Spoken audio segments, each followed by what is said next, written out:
you better have you better have some type of coping mechanism because you're going to get tested for sure. Well, for many people, you really hit the surface this winter.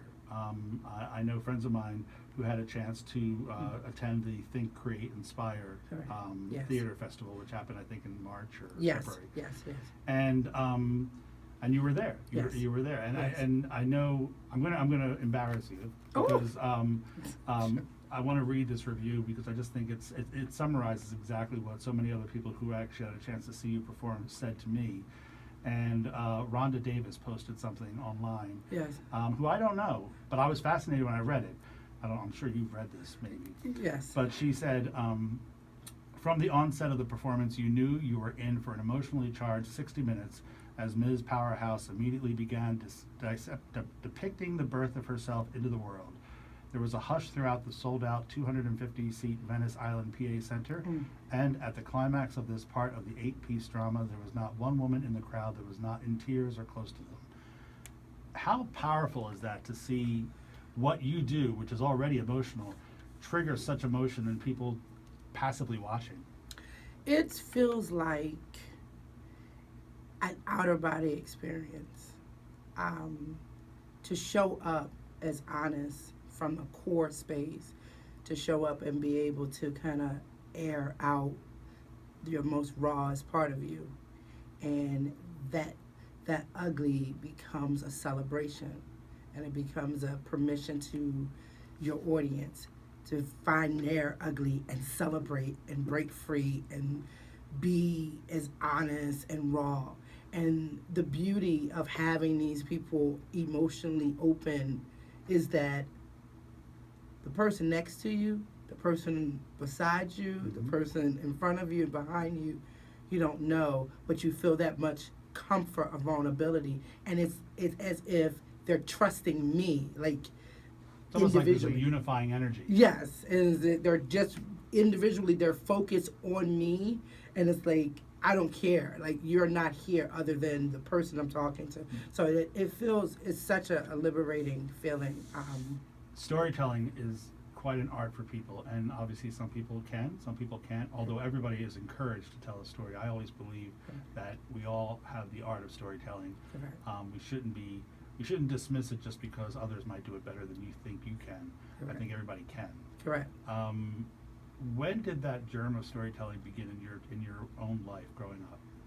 I think my mother had such a passion about how she kind of showed up in my world. She had like this always present, happy-go-lucky, love music. You put a good song on, and my father as well. Like, they just had a vibrant presence. No matter, and I know personally as growing up, I know there was stuff going on, but they just had this outer body, this presence to everyone that just felt like they're going to live up to their personality, you know. My mother named me after actually a person that she grew up with in one of the stories.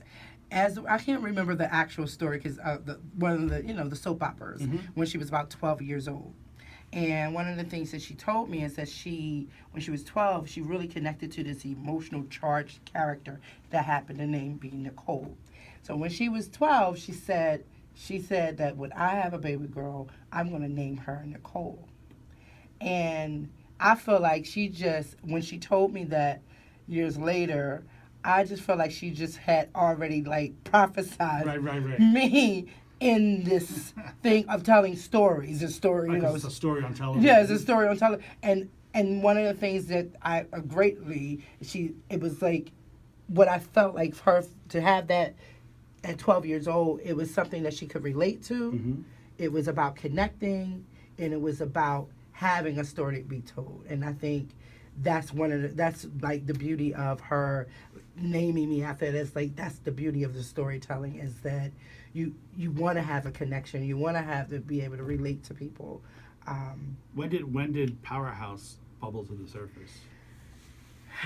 When did Powerhouse? I moved I moved to Jersey City. I did everything in New York, a cheaper way to go in Jersey City. But I moved to New York, and a good friend of mine who I went to school with, had one day, she was having a production, and she introduced me as, she's like, she just said, this woman is beautiful, she's powerhouse, blah, blah, blah, blah, you know. And when I perform, most of the time, I'm able to, when I'm in it, and I have people looking at me, I can kind of like have this out about to be present in my art, but I can feel and connect to this kind of like a call and response. Anywho, I remember this woman sitting there looking up at me and was like, she is a powerhouse. I can hear her mumbling, and I was just like, oh, wow, that's cool. Like, damn, that's great, you know? And then I went to an open mic one day, and I put on the open mic Miss Nikki, a.k.a. Powerhouse.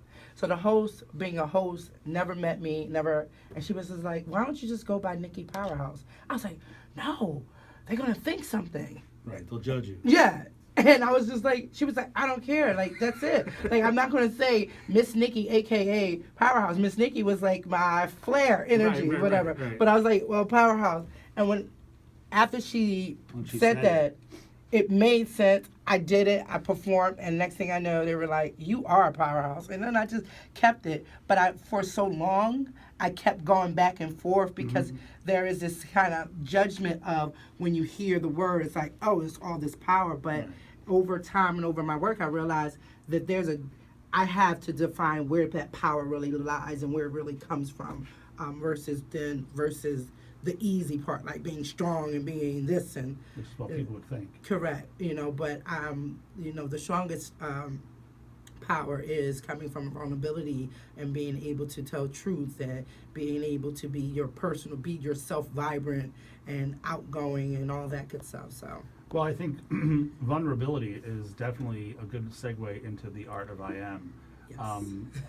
That's why we're here tonight. Again, The Art of I Am is a production happening Friday, June 17th at the Painted Bride Art Center. And we'll give this again later, but you can find out details both at paintedbride.org and, of course, Nikki Powerhouse.